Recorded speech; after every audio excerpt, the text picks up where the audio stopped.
Hey everybody, and welcome to another episode of Joystick Jams. I'm going to be your solo host today. My name is Adam. Thank you for joining me. I'm really excited to be here. Today we're going to be talking about game dev. Specifically, we're going to be talking about why it matters for you as a musician or as a sound effects designer, any kind of audio engineer, anything like that, to know at least a little bit of some of this stuff so that you can effectively communicate with your team and make a better game. So first of all, a lot of like us creative types, we really kind of shy away from some of this stuff. I remember going through school and a lot of them, my peers didn't really care for the technical end of things and the coding and stuff like that. And that's fine, because depending on what you want to do in the industry, you don't always need that kind of information. But especially if you're trying to be kind of in the independent realm, the more hats you can wear, the more likely it is that somebody's going to want you on their team, because that reduces costs. Having to hire multiple people or contract multiple people for a lot of different granular things in audio is a lot more expensive than having one person that can do it all. So learning a little bit of game dev is kind of, it's a really good thing to do. It's a good skill to have. At least, even if you don't do any coding, at least being able to describe what you want to the people who are doing the coding in an intelligent and clear way will be helpful. So today what we're going to be doing is we're going to be doing this in Unreal Engine. And the reason we're going to be doing this in Unreal Engine is because it has a system called Blueprints. Now, purists are going to tell you that coding in a written programming language like C# or Python or one of those, C++, whichever one your engine uses, is better. And there's probably an element of truth to the fact that you can control a little bit more in your code and whatnot. But at the same time, Blueprints and other visual scripting systems, and I'll show you an example of that, make coding more accessible to people. And if this is overwhelming, don't worry too much about it, because we're going to kind of break this down in such a way that you understand that a lot of this stuff is not anything that you need. For us as audio people, most of this information isn't something that we're going to have to fuss with. However, it's good to be able to read it and know what it is, because some of it we do have to fuss with, and we want to be able to get in there and do that, especially if you're doing the technical integration, and especially if you're not doing it in any kind of audio middleware where you have programmer support that's helping you with that. If you're having to do this on your own, it's really good to know exactly where your code needs to go and why it needs to go there. Okay, so what I have here is, this is Unreal Engine, okay? I have just this little sort of demo game here. It's a first-person shooter. We can play it. There's no sound in it right now. You can see there's a big ugly guy. You can shoot him. You can go collect ammo. He'll swing at you. If he hits you, takes damage off your life. You can shoot him. You can kill him. Good deal. All right. So rather than focusing on integrating audio into this right now, what we're going to focus on is kind of like how you get from a blank project to something like this. Okay. Now, to start us off, I kind of debated whether or not I wanted to do this, but I think it's important for us game audio folks to really work with the tools that that our team is also working with. And one of the big things that you need to understand if you're working in the engine or doing anything that is tied to the game and not just blasting audio files to whomever it is that is taking those audio files and putting them in the game, you need to understand source control. And source control is boring, and that's why I debated whether or not I was going to do this, but we can do it really quickly. So I don't think we'll suffer too much. All right, so all source control is it's a system that allows you to keep versions of your game or whatever project you're working on. That way, if you screw something up badly enough, you can revert to previous versions and say, okay, well, I'm just going back to the last version and I'm starting over to do whatever it is that I was trying to do. In Unreal Engine, kind of the industry standard is Perforce. A lot of people use GitHub for other things. You've probably heard of GitHub. GitHub is great. The problem with GitHub and Unreal Engine, and especially Unreal Engine when you do the Wise integration, is that it does not like really big projects and really big repositories.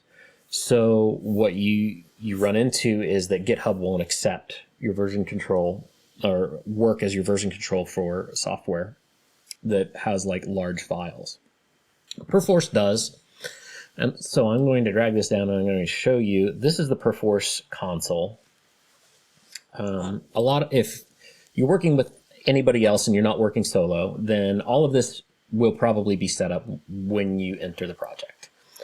And all it is you have your depots, which is what's on the server. I have a DigitalOcean Droplet, which is just a server that I pay for somewhere else. And then you have a workspace, which is stored on your computer. You set the workspace up yourself. Everybody's computer is different, so everybody has a different workspace. You set it up, and you tell it, this is the depot that I want to pull from. We're in Zenva courses right now. And you start working in there. And what you tell it to get the latest, and it will pull that project for you. You don't have to like get it from Dropbox or anything like that. It will just get the latest version of that project for you, and you can start working on it. Now, the beautiful thing about Perforce versus GitHub is there's actually two things that are really great about it. The first is that it natively integrates with Unreal Engine. So you can see down here we have revision control. That's what Perforce is.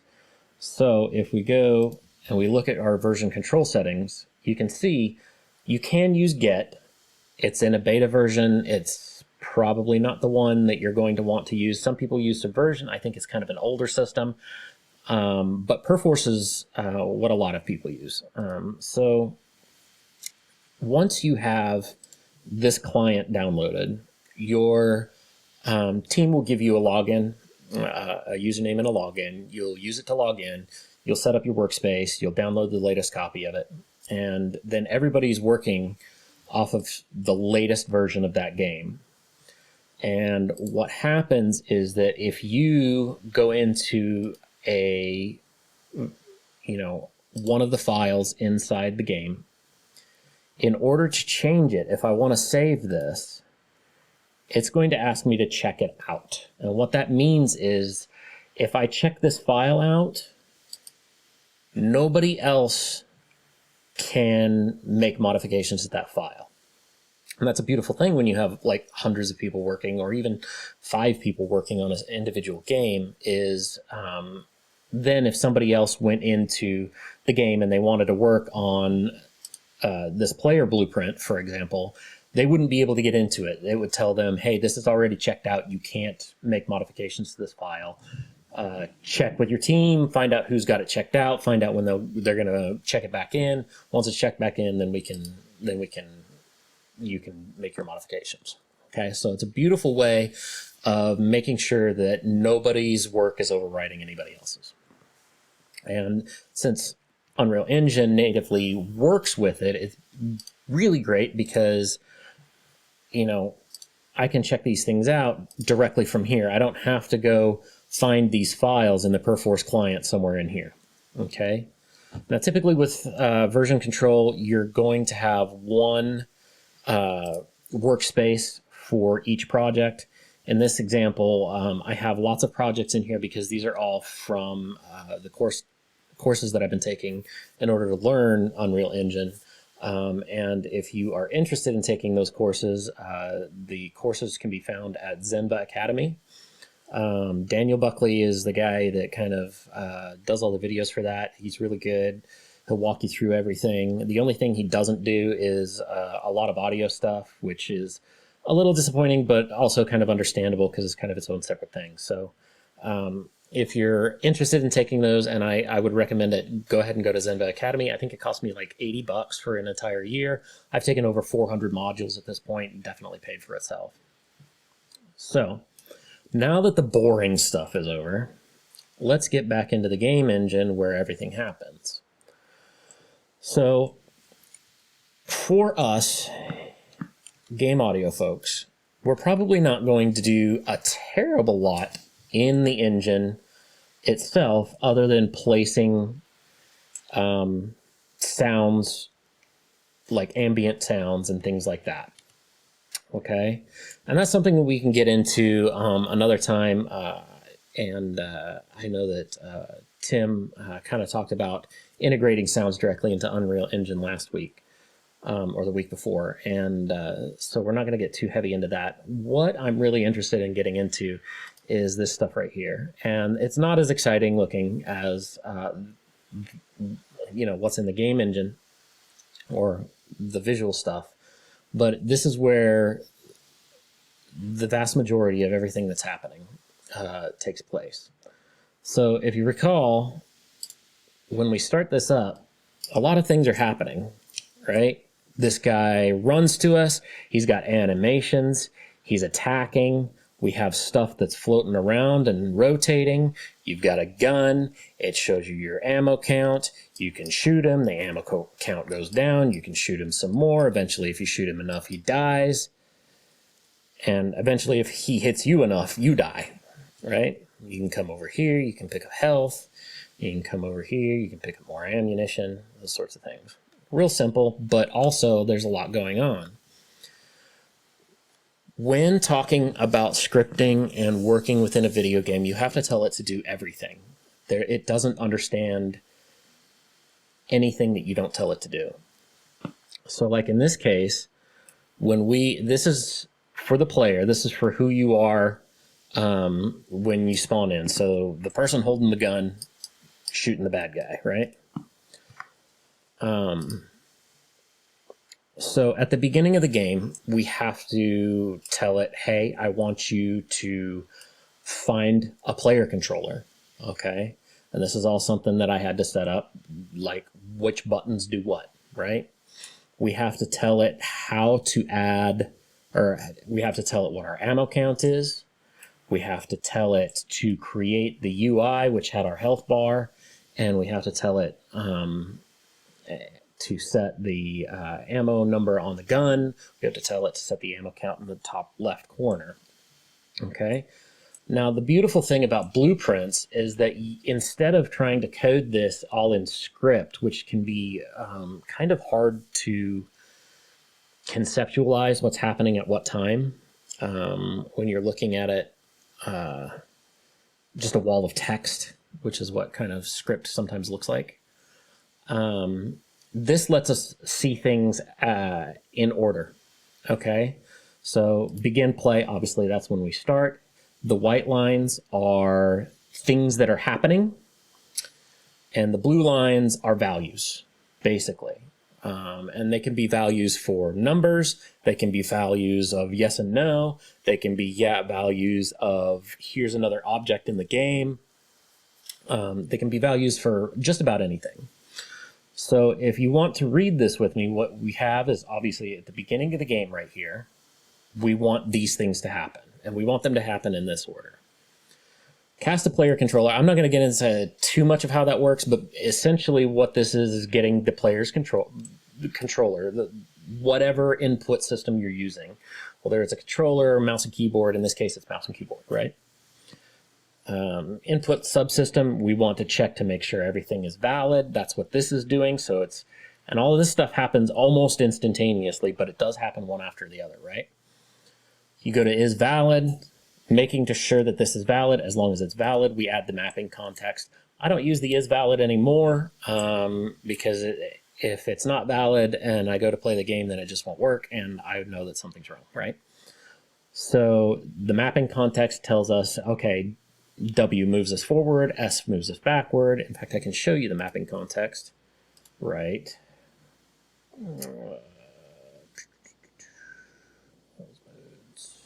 Somewhere.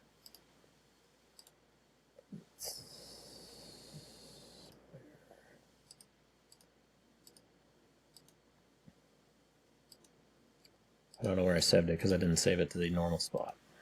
There we go, player input. All right. So if we look at this, you can see my input is all lined out right here, what each thing does, okay? So basically, we had to tell it from the get-go, these are the inputs that I want you to use for the player. And it happens almost instantaneously. And as we follow it along, we have to, okay, find the controller first, then get the enhanced input system, which is something internal to Unreal. Then we add the mapping context, because if we don't have a controller, we can't map, right? Then we can go set the ammo count, which is, this is a text value, and it's a text value for, if you look in here, that's the text value for this. You can see it right here, right? So in our event graph is what it's called, we have to grab that component. We have to grab how much ammo the player starts with, which is, there's a set default value of 50, and we have to set that to the default value. Then we have to go in and create the UI stuff, okay? So all of this moves left to right. It's a great system, easy to read. And as you can see, I have a lot going on here depending on what is happening in the game. The important bit is to get in to something like, let's say you want to make a sound when the character jumps, right? Here's our jump trigger. So somewhere in here is where we're going to want to put our events for triggering that sound. Now, in Unreal and in almost any other game engine that I've worked in, you're not always triggering sounds based on when you jump. Now, your player character in this case doesn't have a model. He's just a floating gun and a camera, right? Just a floating gun and a camera, because it's a first-person shooter, so you don't look at your own body. So in this case, we would probably want to attach something to jump, right? And what we could do is, okay, so started, this is when you start the jump. Let's go in here and let's just add a node. So what this is going to do is it's going to tell us when our jump sound should go. So we come in here, we play. Now if I jump, you'll see up in the top left, over the top of the ammo count, that's where our jump sound would be happening. Now, there are a couple different ways that you can go about handling when the character lands, because obviously when the character lands, you're going to want some sounds in there too. You can either time it, but I don't like that, because depending on what you're jumping up onto, different elevations, your jump might be a different amount of time. Or you can ask either programmer support or do it yourself and find an event that lets you find out when you land. So in this case,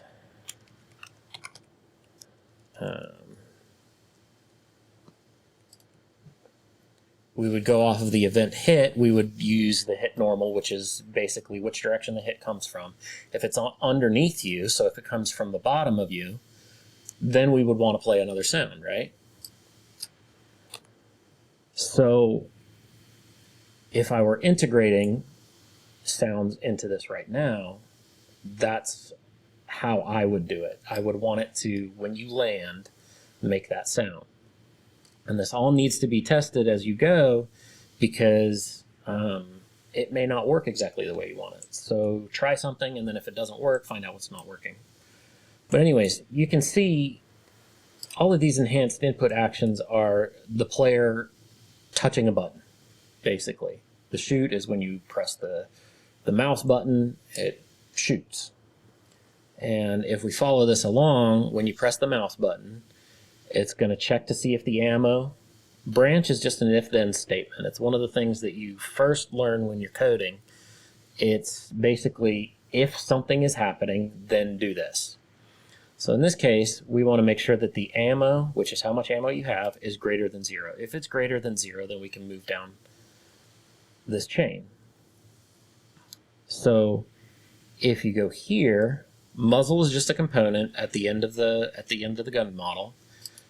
World transform is where that model is in space. And we want to spawn our bullets to shoot the guy, right? And the bullets have their own set of instructions, just like our enemy and all of that. Okay? We set our ammo down by 1. And in fact,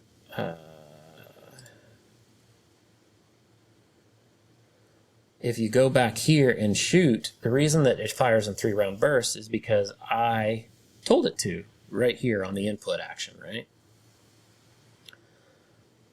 So when you click, it actually pulse, right? Sends 3 clicks, so you fire 3 times, 3-round burst. So you come back to the player here, and when you spawn the actor bullet, probably right afterwards, right here, is where you'd want to add a sound cue to make the sound that the sound of the bullet firing. Okay, and if you want to get more granular than that, if you have multiple weapons, then you would have another branch, and you would find out which gun you're firing and change right here which sound plays, depending on the gun that's firing, because you probably have sounds for each gun.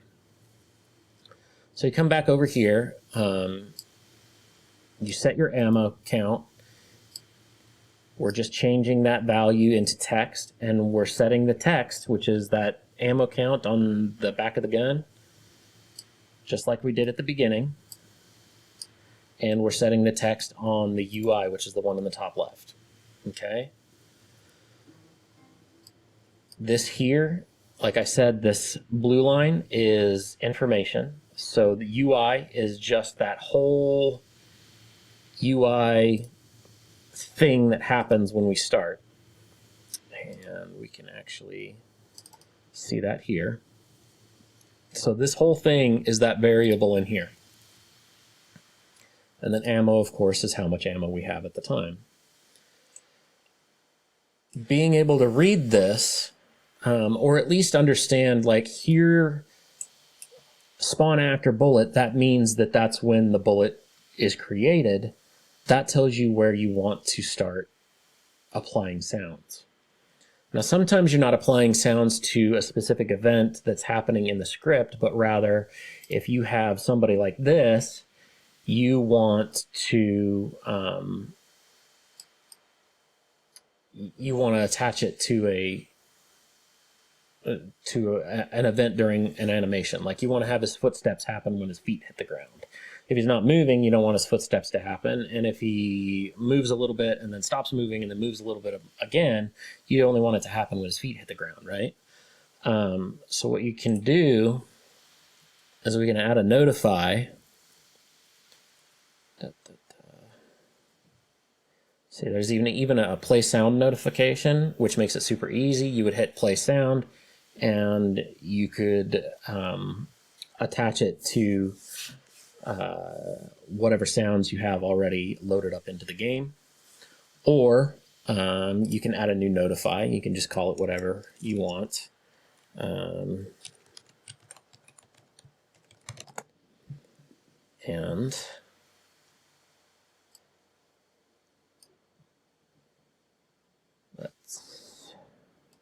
pause this and find exactly, all right, so we want this here, because this foot's hitting the ground there, right?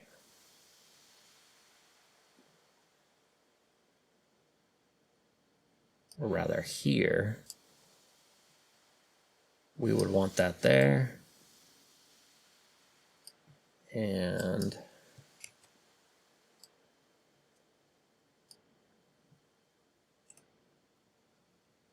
there, right?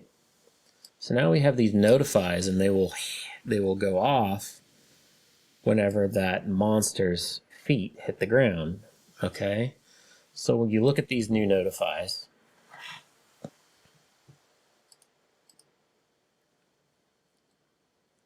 and you come back here,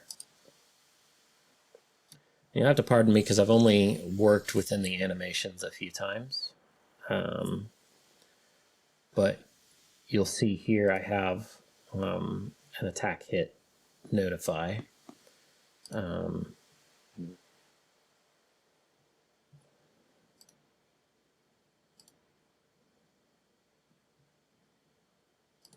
So just remembering where these things are is, but you can add this to your event graph for the enemy, right? And or to the enemy animation. I apologize.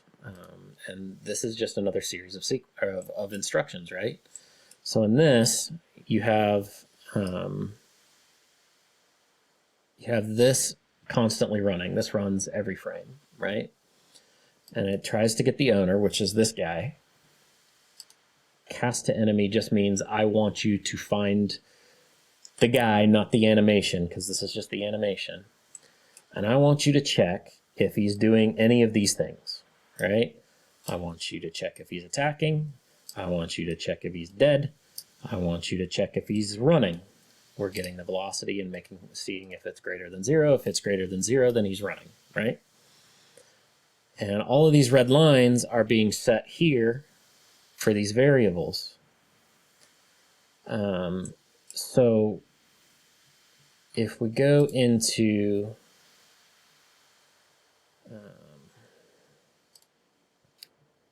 mutant swiping, you can see we have an attack hit event right there, which is basically when he hits the player. That's the point in his swing that he actually damages the player. So we come back to our event graph here. You can see when that thing hits in that animation, now we're going to do this thing on the enemy, which is over here. So the great thing is because we have this here, we can say, well, if he hits, then it's going to the enemy. We could add a sound here, but what if he misses? What if he misses, right? Then we wouldn't want the same sound. So we come back here and we see what is that calling? All right, it's calling a function, which is what this little arrow is, called attack player, and that's right here. And I actually have it already open. So what happens is on that animation, when that animation goes off at that specific frame, it calls back to this blueprint, which calls to this function right here, and then we can see what happens. And this all just kind of basically says, is the player in front of us, close enough to us for us to hit? And if it's true, then we're going to hurt the player. So what I would do if I was integrating sound into this is I would stretch this out and I would put something in here, right?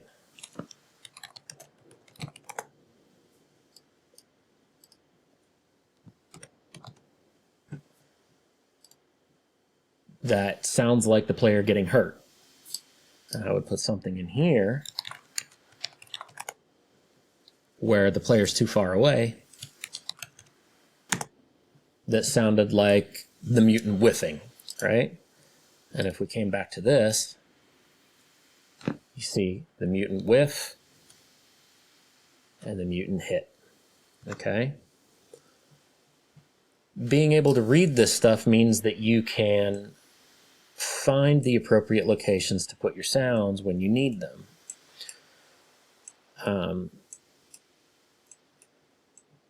So if you're unsure or you're uncomfortable with coding, my recommendation is to start with a visual system like this. Now, there are a couple visual systems out there.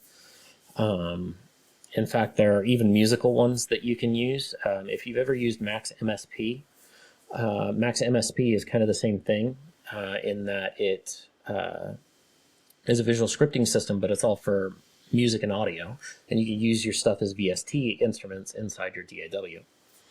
So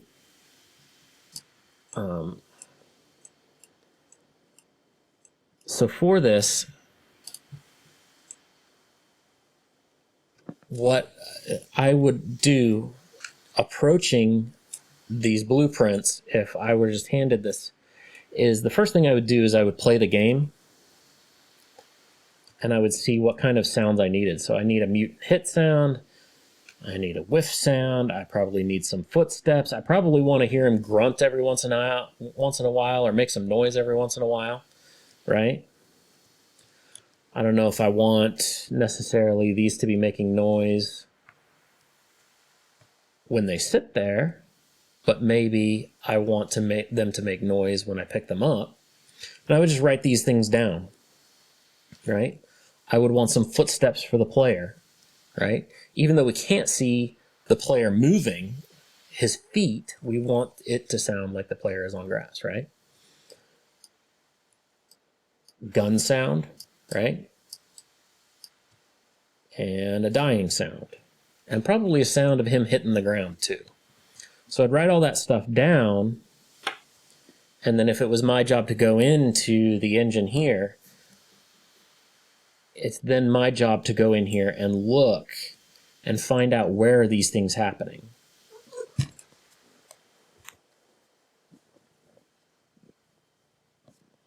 So again, we can kind of look and see with our enemy here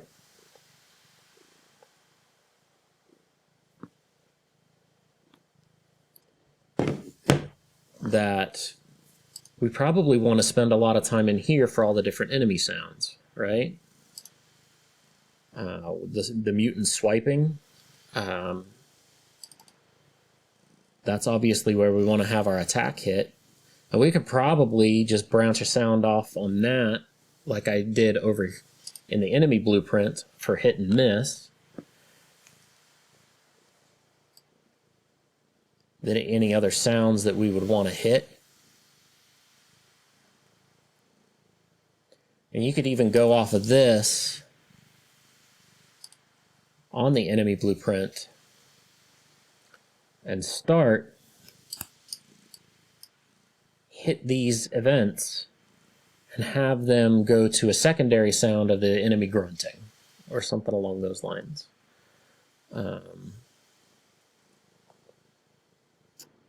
And you could just use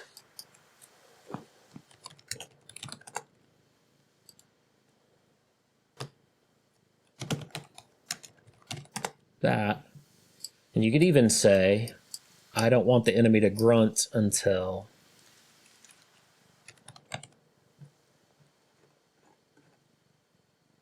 you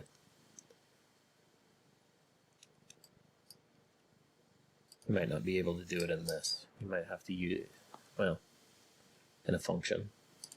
I'm not sure. I'm still getting used to this. But you'd want to delay the enemy grunt or put it before the actual hit. Like, ugh, right?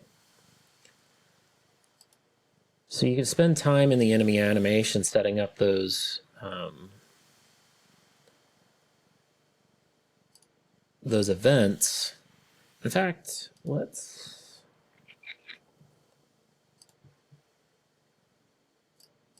see if we can figure out how to send these new notify tests back to our event graph.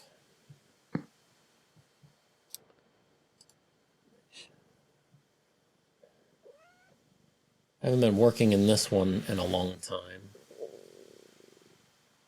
And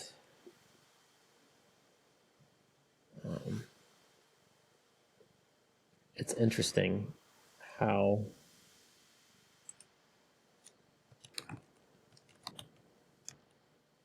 new notify test. There we go. So we can pull it up here.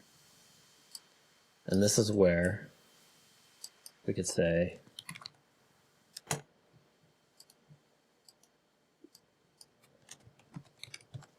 right? Every time he takes a step, it calls that. And so it would make the footstep sound.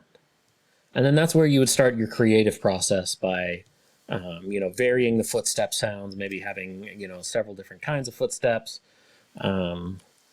making a sound, varying the pitch and duration and stuff like that to give it variety. Varying the sound, you can go in here and you could actually,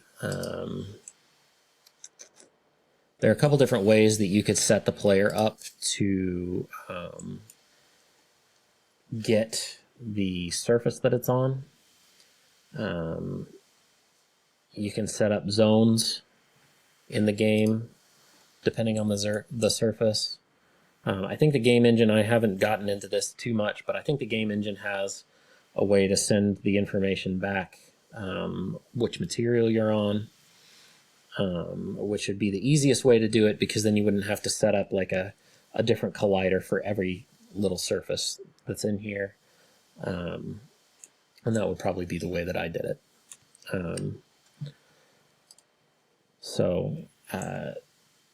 That's more or less the rundown of reading script. I do recommend getting either Zenva Academy, Udemy, any of those. And I would recommend starting with Unreal Engine. It's free. You can get a lot of the information for free on YouTube. It's just not as structured. So the thing that I like about Udemy and what I feel that I'm paying for on Udemy or Zenva Academy is that I'm paying for a structured system where they start at the beginning and they work your way down to more complex topics. So, but we can go back in here and we can kind of read some of the things that are happening inside inside these blueprints, inside this code. The other thing is that I mentioned earlier that some people like this, some people like to code in C# or C++. The thing about it is if you get into one of these, they're the same thing. These are just little bundles of code. And Visual Studio takes forever to open, so you'll have to pardon that. But once it opens, I'll show that to you. But I would start with Zenva Academy or Udemy or one of those. Hop on there. Start taking some of the basic courses. All of this stuff probably looks awfully overwhelming if you're just in audio. But it'll make sense as they go along, telling you what each thing is. Like for this, your capsule component, you can actually go over the viewport, look at it. There's the capsule component right there, right? Which I didn't really want it to do that. There we go, capsule component. So we know that's the component. We know we want to get which direction it's moving in. And that gives us an add movement input forward. For the Y movement, which Y is just a vector, it's a three-dimensional vector, X, Y, and Z, just like you learned in math class in high school. X is horizontal, Y is vertical, or in this case, forward and back, depth, and then Z is vertical. And then X movement is get the capsule component, find which direction is right, and get our world direction. If you come over here and look at the input mapping, what you'll see is for our W, we don't have any modifiers, but for our S, we have a modifier called negate, which basically what this Y movement input mapping is doing is it's sending a number between 1 and -1. S is sending -1, W is sending 1, and if you're not pressing anything, it's sending 0. So going back to our player, we can see that when we have a value in the X movement, which is everything in here, or we have a value in the Y movement, which is everything up here, W and S, then we want it to find, in the case of the Y, which direction is forward, and move that direction by either 1 or -1. -1 is going to move you backwards, and 1 is going to move you forwards, right? Unreal is also really nice because it has some systems built into it that you don't have to code yourself. So like Crouch is just automatically built into their player controller systems. So in this case, I don't have to tell it, okay, move the camera down or move the player down by so many pixels or so many units, and slow the player down by so many units, and all that. It just kind of has it in there, and you can actually get your character movement component, and you can change these things like how high is your crouching height, how much do you weigh, what's your default movement, is it walking, running, whatever it is, how high can you step up on. You can change all that in here. As for let's go down to shoot and kind of read that. We were reading it earlier, so you know that when I click this, it actually clicks 3 times. We set that up over here in the input mapping, right? So when it does that, it checks it does this 3 times every time you click the mouse button. 1, 2, 3, right after another. It checks, is the ammo greater than 0? Because if it's not going to do anything. It's going to stop right there. We don't have anything attached to the false. But if it is greater than 0, then it's going to spawn us a bullet. It's going to do it at the muzzle. Remember, these colored lines are values. So muzzle is getting the world transform, which is just where it is in the world. Instigator is itself. We're not spawning this on the enemy, who like we don't want to click and have the enemy shoot at us. Rather, we want to shoot at the enemy, so it's spawning on our own character. The class is just what kind of blueprint it is. Then we're going to go over here after the bullet is spawned. We're going to take the ammo. We're going to subtract 1 from our ammo, which is just how many ammo do we have. And we're going to set it to that. So ammo equals ammo minus 1. X equals X minus 1. We're going to take that value, once again the colored line, the value. We're going to follow the white line. We're going to plug that into the set text, which is on ammo count, which we know that because that's right there. So ammo count is going to be set to whatever ammo is. And then we're going to get UI, which this component, this variable can, like I said, a variable can store all kinds of different things. In this case, it's storing another object, or our UI component is storing this thing, right? And it's going to set the ammo text, which is this guy right here, to our current ammo. All right. If we go to the enemy, if we look, event tick is what happens after every frame. So, you're running at 60 or 120 frames per second or more. This is happening every single time a frame hits. The first thing we're checking is our dude dead? If If our dude's dead, we're not doing anything else. He's done. He's gone. He's finished. No true actions happen after our dude is dead. If our dude is not dead, we have a sequence. And all a sequence is do this one thing first and then do this other thing next. Okay? So we're going to start with, we want to set the actor rotation. What that's doing is that's making the enemy face us, right? How's it doing that? First, we start with our player. We find out where he is. We get where the enemy is, right? We find the look at rotation, which is basically which direction is this other guy in this case is the player. We create we break the rotation because this blue line is just a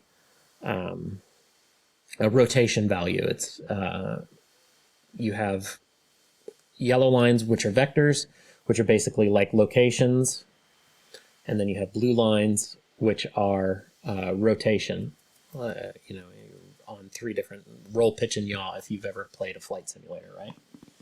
This is Perkley. He's my graduation kitty, and he is obnoxious. And I love him to death because he's not very smart. But we don't want, like we could have plugged this right into this new rotation, right? They're the same color, and it's sending a value. But if we did that, brother, in Christ, you got to cool it. But if we did that, then not only is in fact, let's do it. Let's ignore those for a moment. If you do that, what's going to happen is apparently nothing. What I thought was going to happen is that he would be spinning all over the place. But in this case, I guess I was wrong. We didn't need all of this extra stuff. In this case, I only wanted him to rotate along the z-axis, which is his yaw, which is I want him to turn to face the player and not all of a sudden end up on his head, right? And then we just set the actor rotation. And then we go to then 1, because it always starts at 0, right? We find out, is he attacking? If he's attacking, don't do anything. We've got something else going on. And that's it, setting the enemy animation, right? But if he's not attacking, we want him to move himself towards the player until he gets a certain distance away, which is 300 units. Okay, when he gets within 300 units, that's on success, right? When he gets within 300 units, we check to see if he's attacking. That's actually set up in the animation. Or I'm sorry, we check to see if he's already attacking. If he's already attacking, then we don't want to do anything because he's already attacking. And we don't want him to go crazy and attack every frame for as long as the player's in front of him, right? But if he's not already attacking, we're going to set him to attacking. That's going to have impacts on our enemy animation. We're going to make him wait. That's what this delay is. 2.6 seconds, that's how long the animation is. And then we're going to set his attacking to be off again. Okay?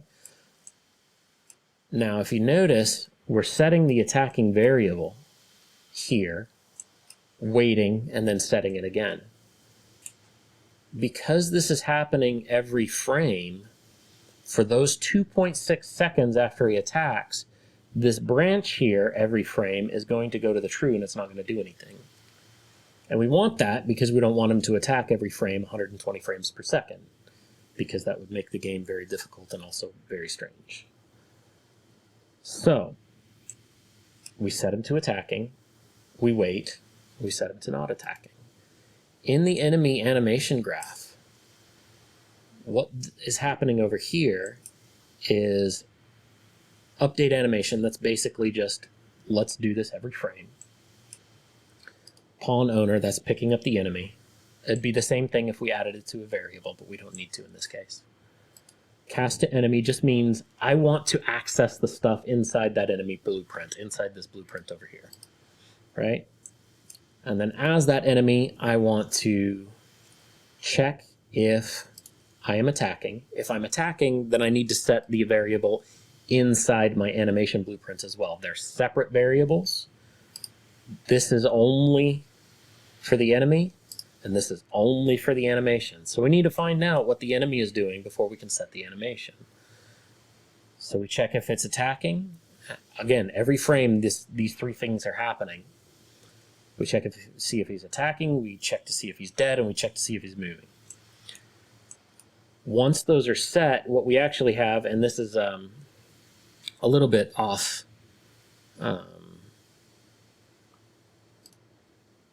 topic here, but what we have is a state machine. And what these state machines say is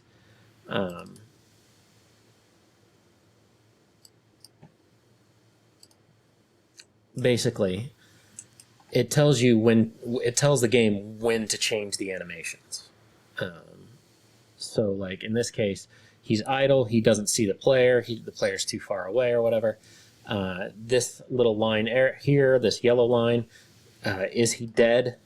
And that's just checking that variable over here, is he dead? If he's dead, then he can enter the dead animation, which is this one. And we can check those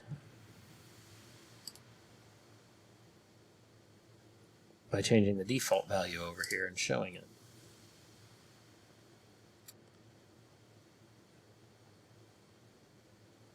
So that's coding in a nutshell, or at least Blueprints coding in a nutshell. I recommend Zenva Academy, I recommend Udemy, I recommend Unreal Engine's own website. They have a lot of learning stuff on there.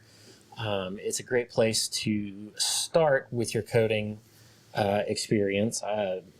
It never actually ended up opening Visual Studio Code because I was going to show you that, but it decided that it didn't want to because I was going to show you text code. But this is a great place to start, and it gives you some basic understanding of how code is written in order to accomplish a task. It'll give you things like Boolean variables, or which is like if-then statements.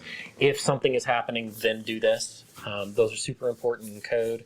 It'll give you an overview of how variables work. They work just like they do in math, except in math they can only be a number or a reference to an equation. In this case, they can be anything, including other actors. They can be yourself. They can be UI elements. They can be anything. It gives you some idea of how like game engines understand where things are in the game with the transform and stuff like that. It gives you some idea of how variables work together. Like in this instance, we have our ammo count, but we need to change it to a text in order to get it to a text component, because that value is only going to accept text. It's not going to accept a number. And so that's all this little thing right here does, is it changes it from a number to text. Okay. It's going to give you debugging information, which is what all these little print strings are for. They kind of give you an idea of what your code is doing. So if your code's not working correctly, you can pop a couple of those in to find out where it's breaking. It's going to give you an idea of how different components inside the game talk to each other. So how does the ammo know when I've run it over, and how does it know what to do when I've run it over? How does the enemy know where I am? Those sorts of things. It's going to give you a really good overview of all of that stuff. And whether you're working in audio middleware or you're working directly in the game engine, it's going to give you a better understanding of what you can do with what's already existing and what you might need to communicate to the rest of the development team in order to get the result that you want. And a good example of that is like in Wise, you have real-time parameter controls. It's like the closer you get to an enemy, the more you want to have like a certain instrumental track swell in. In that case, you would need to tell your coding team, hey, look, I need a detector that is going to send back a value to Wise or in the game engine of how far away the nearest enemy is. And so they would have to put up some kind of collider, or there are detection systems inside Unreal Engine. And then they would have to code that to send back a variable information that you could use to impact the game's sounds and stuff like that. So check this stuff out. It's, if anything, it's a lot of fun. I enjoy this almost as much as I enjoy working with sound, just because it's, if you ever play a game like Legend of Zelda with puzzles in it and stuff like that, and you're like, man, this is fun, this is exercising my brain, all of this is like putting together a puzzle and trying to figure out how to get it to behave the way that you want it to behave. And that can be fun, and it can also be frustrating if you've ever been stuck on a puzzle in Legend of Zelda. I know I'm looking at you, Water Temple, and Ocarina of Time. Then you know it can be frustrating too. But at the very least, it once you do figure it out, it's super satisfying. And there's a huge community. It doesn't matter which game engine you're in. If you're in Game Maker Studio, if you're in RPG Maker, if you're in Ren'Py, if you're in Unreal, Godot, Unity, any of them, there's going to be huge communities there that can help you if you're trying to do this. My next project, once I'm done with these courses, and I only have one left to go, is probably going to be I'm going to start working inside the game engine to start developing interactive systems, and not necessarily have even gameplay at first, just maybe some sliders that I can start to play with, and I'm going to do that both for Wwise and for inside the game engine, just to kind of explore what I can get out of this, and then I can take that and I can apply it to an actual game and stuff like that. So it's also really good. I haven't done a lot of audio stuff in the last, 2 months, because I've been focused entirely on this, and it's been a nice break. You know, I was doing nothing but working and going to and doing school work in music for 2.5 years, and so to kind of step back and work on something a little bit different has been refreshing. And I think that that's okay to do that from time to time. I think it's, in fact, I think it's really healthy sometimes to take a step back and give yourself a chance to refresh everything that you're putting into that particular craft, and come at it with fresh eyes, you know, a couple weeks later. The goal should always be to move the bar forward, and as long as you're doing something towards your goals, even if it's not audio, even if you're not making sound effects or doing sound design or making music, if you are working towards the goal of doing this for video games, if you're doing something tangentially related to video games, like learning to script or learning the game engine, or playing with something like that, then you're moving the bar forward, and all of that knowledge is going to be accumulated and it's going to be useful at some point in your career. So continue to build, continue to grow. Never believe that you know enough, but at the same time, always believe that let me rephrase that. Trust that you know enough, but never believe that you know that there's all there is to know. Okay? You can always learn more. And it's, there's a whole world of education theory that we could get into in a whole nother video about that, but just keep a growth mindset. Keep the mindset of, I can still learn more about this, and keep on making audio. As always, if you have any requests for topics for the shows, or anything you'd like to hear, or any feedback, or you would like to contact us for any reason at all, we would love to hear from you at joystickjams@gmail.com. Always love to see somebody in the stream chat if you'd like to chat with us.